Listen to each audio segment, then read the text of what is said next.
Hey everyone, welcome back. It is time for another wrestling review. This time, really, we are going back to Japan. We are reviewing New Japan Pro Wrestling's November pay-per-view, which was Power Struggle, which featured the finale of the New Japan Best of the Super Juniors Tag League. So that is later, a couple title defenses in the show.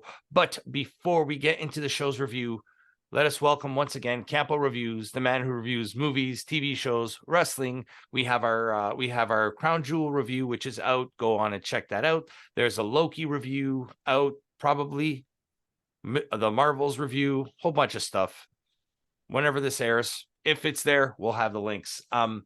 So with that, before we get into the review, once again, like I said, make sure you give a thumbs up, give a destino to that thumbs up button. Let us know that you support our channel. And by you doing that, it lets us know to make more content for you guys. So with that, let us get right into the card. One pre-show match, and it has a returning friend of ours, friend of the show, Bolton Oleg. Yeah. And the DKC and Taguchi, they are against Strong Machine Jr., Michikuzi Jr., and Yoshiki Kato, all three from Dragon's Gate. Yep, little Dragon's Gate action. That's nice. That's cute. Yeah. Bolton looks jacked as hell. Yep, he's put on some mass. He's not just a skinny, lanky dude. And we do see our boy later, Oscar the Lube Man. And this only made me think, why isn't Oleg getting more time than Lube when he's clearly just as good, way better, and is better in the ring? Yeah. Lube's a little taller, a little lankier, and Oleg is like more stocky, more like he's more like a throwback type of wrestler. But I mean, this was a fun little opening match. It was a pre-show match. And we get our boy Ichiban Meat Boy. Yeah, we get everything in this show. We get Sweet Boy and Meat Boy. And Meat Boy. What do they call themselves? The what were they called? The Ichiban Sweet Boys. Yeah, Ichiban Sweet Boys. Like back to back to back, we get these guys. I mean, Taguchi gets the pin. Well, he doesn't get the pin. He wins by submission, but still fun match. Taguchi. They're taking a page out of Noah with having like that fun, throw your comedy characters at the beginning. And they made sure that like Taguchi's still way better than all of these guys. Like, yes, you had 0% chance of beating Taguchi. Yeah. So right call. I've noticed, until tune in next week for a review of Lone Star Shootout, which features a returning Toru Yano. We have not seen Toru Yano since the G1.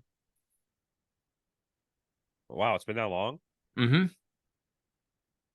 He was selling DVDs. Yeah, he's trying to hawk a copy of Sister Act, a bootleg copy of Sister Act 2 to Lance Archer. 5 copies. 5 copies, yeah. So with that, they go into a little break, and then they start the main card. Our first match of the night is United Empire of Caleb Newman and Jeff Cobb against, they're called Youngblood. They're actually a team. Oscar Lube and Yuto Nakashima. That's the Meat Boy. Yes, that's the Meat Boy. It's cute because you see him all the time at ringside. You don't know who he is. But you're like, why is this guy existing? But like, we saw him wrestle. He's all right. We saw him wrestle. And this situation is the same like the other one. Jeff Cobb is in this match, so there's no chance anybody else is winning. Yeah, I don't know how I feel about Callum Newman. I just don't know. Like, I don't know if I think he's good or he's bad. I feel like currently, in the like 3 times I've seen him, he just exists. Yeah, he needs to show me more for me to get behind him. He's no Jack Morris. He has no personality. He just exists. Yeah. He's no Hugh Morris. He's no Hugh Morris. But so Jeff Cobb gets the win. Easy pinfall, 4 minutes. It was a quick match. With that, our second match on the main card is the Ichiban Sweet Boys of Kosei Fujita, Robbie Eagles, against Musashi Komatsu of Yo and Musashi, against the Bullet Club War Dogs team of Maloney and Clark Connors, against a great name, El Desperado, Master Wato and El Desperado. I really like this match. Yeah, this was fun. I mean, it wasn't very long. No, it was 5 minutes, but still it was fun. It was fun. I liked it. I enjoyed it. You put it was there. I mean, it sets up for something later in the show, which I hope they're not going to break up the tag team of Desperado. I like the team name so much. I don't think they will. No. Okay. They go. Desperado gets the win. El Desperado. I think El Desperado actually got the pin on this one. But and this is another situation like the matches we just previously said. Like you're not going to have Desperado lose this match. The only one that really was a threat would either be Yo or anyone from the War Dogs. Yeah, but it just felt like. And by the way, I really enjoyed Yo and Musashi. Oh my God, what's his name? Musashi. I really enjoyed them. Musashi started to feel the fatigue of the day-to-day juniors tournament because you could see it by like day 4, he was like botching everything. But I really like them together, and we'll touch on the tournament at the end. Like, yeah. But you're not gonna have Desperado lose. I don't think. I think Desperado's in their top like 3, maybe 4 juniors. Oh yeah.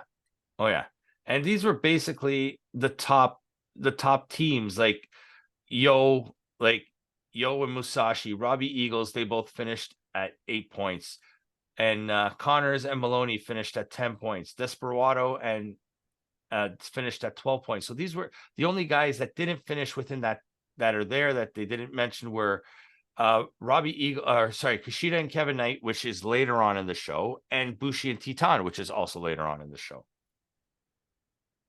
So, and Doki was not on the show. Doki and Taka. That's okay. But that's fine. Hey, I've been kind of starting to enjoy a little bit of Doki's work now. Yeah, Doki Panic. Yeah. The Doki Choki. But Desperado go over. We'll go into our third match of the night, which was the Intergalactic Jet Setters, Kevin Knight and Kushida, teaming with Tama Tonga against LIJ members of Bushi, Titan, and Shingo Takagi. So those 2 members that I mentioned before are in this match, and Shingo and Tama Tonga had that match last week as well for the Never. Which I think that's all this is. This is just like a dab of more storytelling without having to have another title match. Yeah, because we get is this the one where we get the challenge for the no, Shingo doesn't have a new challenge yet. He defends at Lone Star. Shingo's got a gun. Yes, right. So and believe it or not, Tama Tonga gets the win over Shingo. It's to tell that storyline. Yeah. It's to be like, well, he's just as good as me, but I lost. Yeah. So it keeps Tama strong. So we'll get into our 4th match of the night. Again, LIJ members of Naito and Yota Tsuji against Five Guys members Yuya Uemura and Sanada. And this is telling that story still of Naito. I really enjoy this match. This match only exists to tell a story. Yes. I see, again, like the last match that Uemura and Sanada had against Naito and Takahashi ended in a draw. This one, Naito and Sanada were out of the match. It was mostly a storytelling match between Tsuji and Yuya, which have a long history. They both have a long history together too. People don't realize that. They both came up at the same time. They both came up as a young lion around the same time. They both went on excursion. They actually had matches against each other, like for number 1 contendership for titles and stuff like that. So there's a long history between Tsuji and Yuya, which I didn't know until Chris told me everything on the show. Yep. And as Tsuji does. Yes. And Tsuji wins. I like the commentary team on this show too. I don't know. I love Robbie Eagles on commentary. Yes, but the Robbie Eagles wasn't here. But who's the other guy that was commentating on this show? Bootleg Ian Riccaboni. Yes, but he was good though. I liked him. Him and Chris Carlton had a good chemistry together. I don't like his voice. I don't like the sound of his voice. It bothers me. Yeah. Well, with that, Tetsuya Naito and Tsuji go over. Tsuji gets the pin on Uemura. I think that's going to be long-term storytelling too. We're going to go into our next match, which was David Finlay with Gato against Tongaloa with Jado. Just a random match.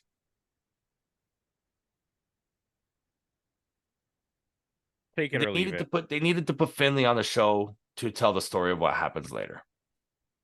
Yeah. Plain and simple. Take it or leave it. It's irrelevant. Finlay wins. It wasn't one of his best. So next match of the night, sixth match of the night was Jon Moxley versus Great-O-Khan. Ends in 1 minute on a double countout. And then gets restarted. As our seventh match of the night. Great-O-Khan versus Jon Moxley. This time they had a Falls Count Anywhere match. And it was fun. I enjoyed this. Absolute fucking banger. Mm-hmm.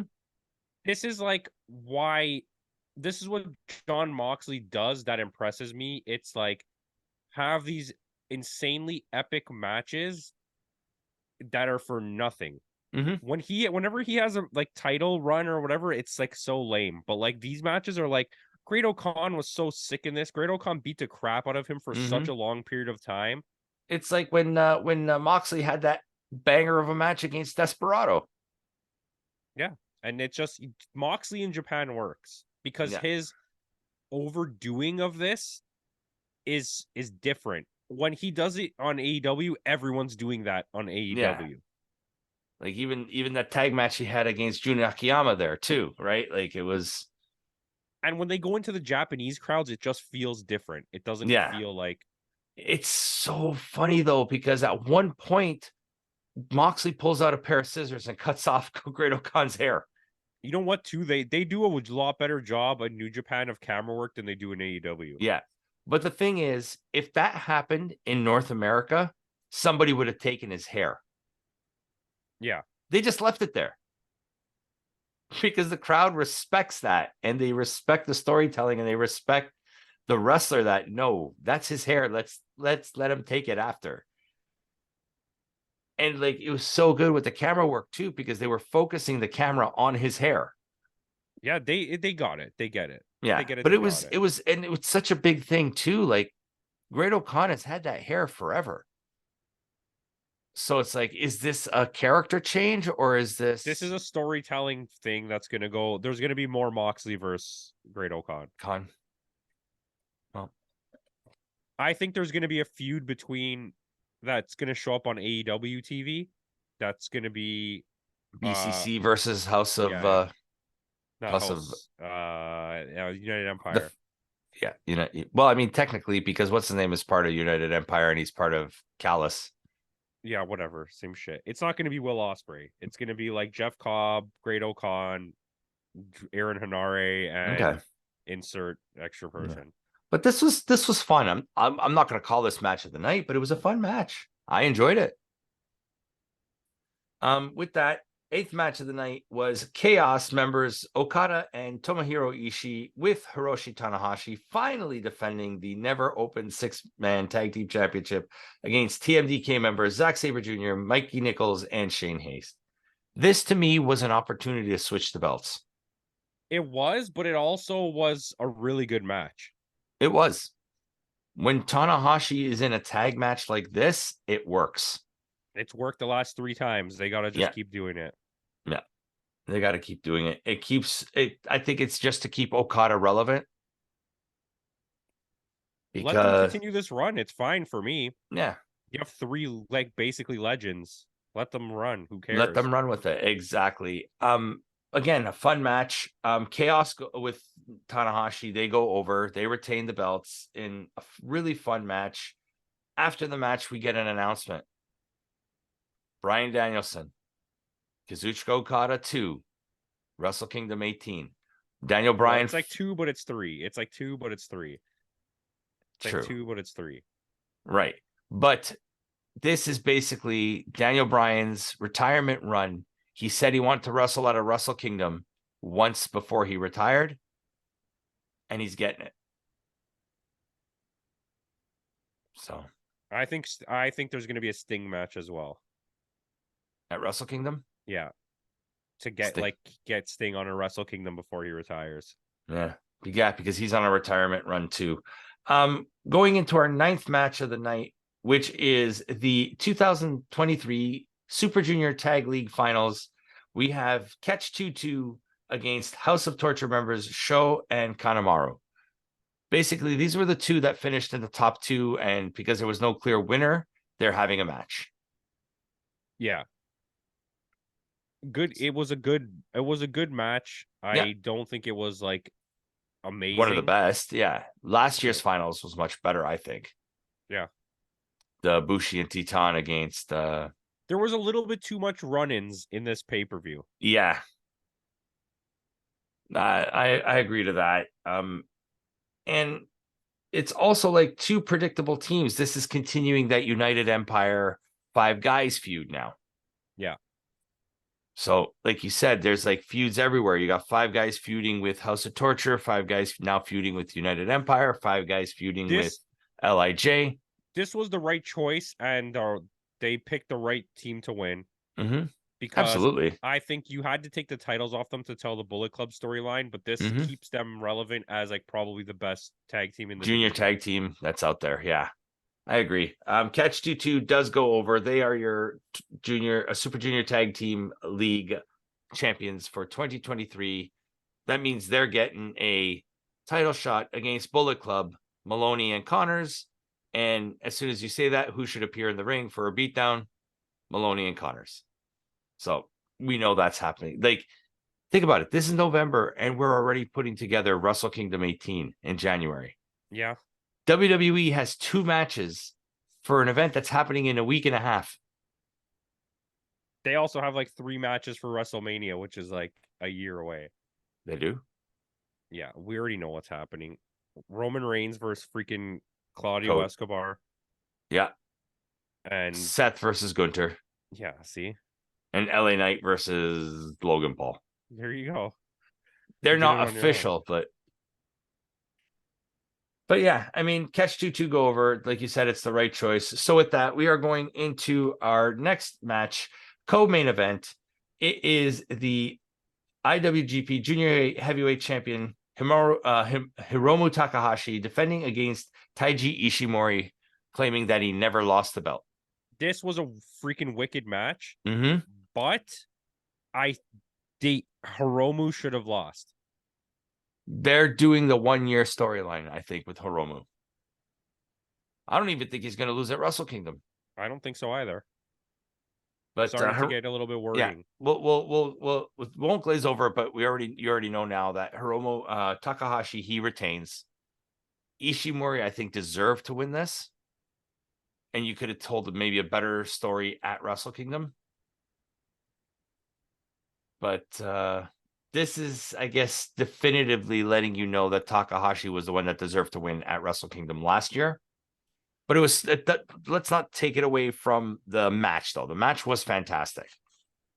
Like, Takahashi is like on another level right now, and so's Ishimori. But the thing is, does Ishimori fall down the card now? No.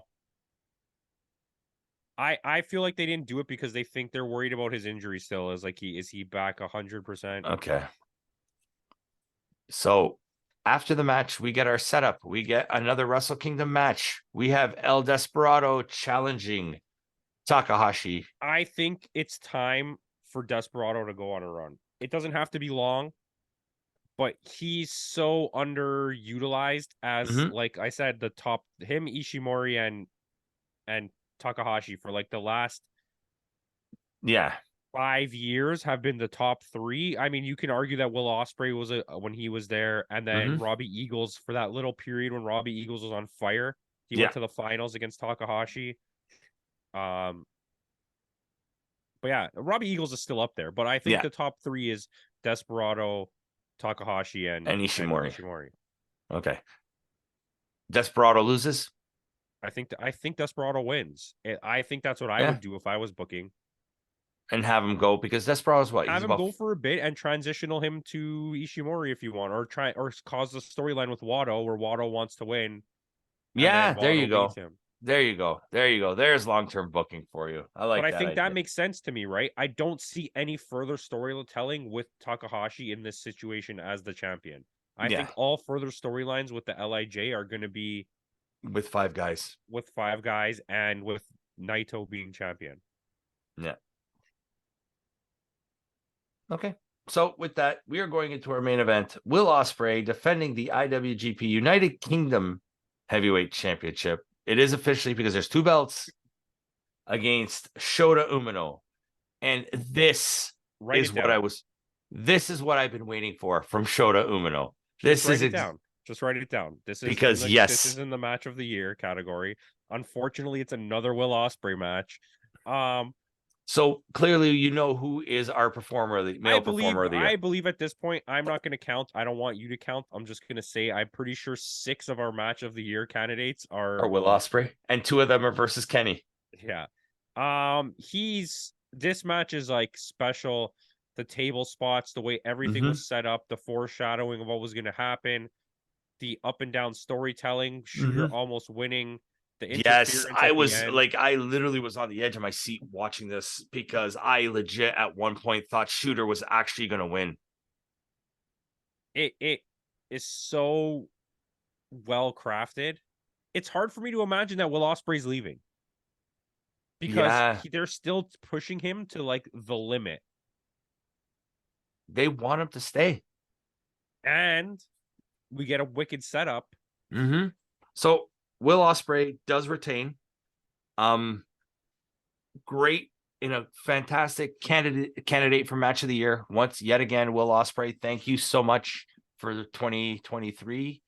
You made wrestling worthwhile this year. Yeah. Between him and Julia, maybe it's and Kenny. And Kenny, yeah. To Kenny. And Takeshita. Hey, by the way, yeah, Takeshita, he's a beast. By the way, and you know what? And to Jake Lee. I'd like to shout out Jake Lee. Takeshita versus Chris Jericho, I'm kind of excited. Yes. And then also Kenny and Jericho versus the Bucks. What are they calling themselves? The Golden Jets. The Golden Jets versus the Young Bucks.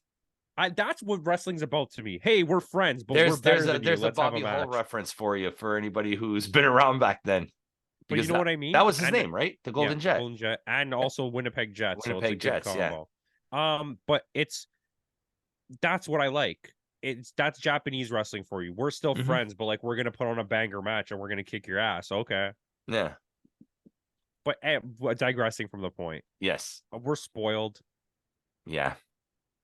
This year has been one of the best wrestling years I have seen in a very long time. It might be ever. I'm just going to say it. It might be ever. Yeah. Like, because across all the companies, everyone is putting out some of their best products ever. But not only that, we are also getting what we never would have dreamed of 10 years ago, 20 years ago, interpromotional matches.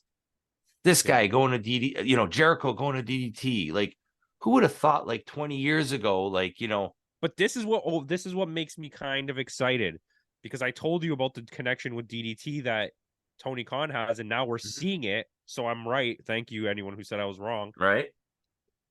Where does that lead next? To Noah? Do we get Noah matches? Is someone going to go to Noah? Is Chris Jericho and Kenny Omega going to face like Go Shiozaki? Or is Axis going to come out of retirement just for one match?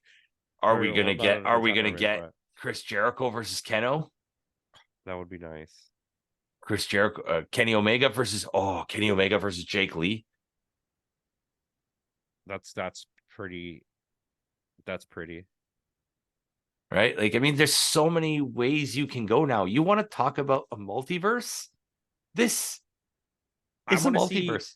I want to see Ninja Mac versus El Vikingo versus El Desperado versus who's the guy in AEW? Ray Phoenix. That's Ray Phoenix. That's my match. A 4-way. Yeah.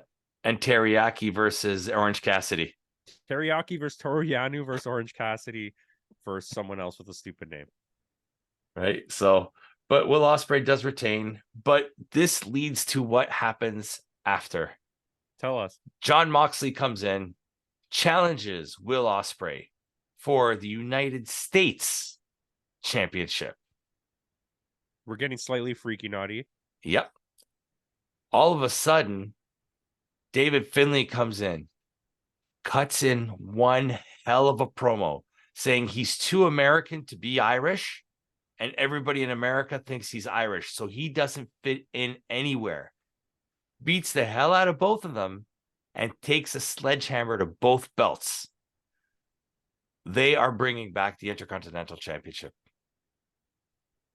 I think so. That would be nice. Because think about it. The US belt means nothing to him because the Americans don't consider him American. And then the UK British, champion, because they don't think he's Irish. I got that. Yeah. It's subtle. And I don't know. Tell us the match, though. We are getting a 3-way match at Wrestle Kingdom.